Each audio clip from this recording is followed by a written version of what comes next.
My name is Parker Coffin, and we're here today to talk about foundation training and how it fits into my daily life. I remember my dad doing foundation, and he was the one that really got excited and got the books and started reading, and he was barely able to surf. He could barely paddle because when he would come in, his back would hurt so much, and he couldn't figure out how to fix it. When I watched what foundation took him from and how he's feeling now with his back, I knew it was real. I remember the day that I actually took a breath in through my back for the first time. I started to really realize how beneficial it was when you realize how you're actually physically and mentally making changes all the time.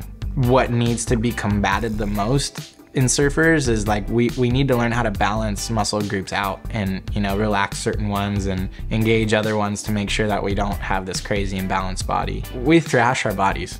Like the positions that we put our bodies in, and I mean, we don't get tackled, but when you get hit by a 20-foot wave, we need to put some effort into feeling good.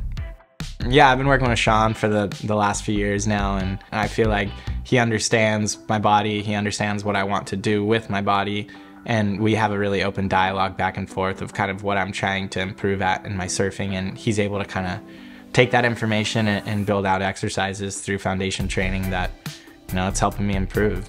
Foundation's so cool because the better you get at it, the harder it becomes.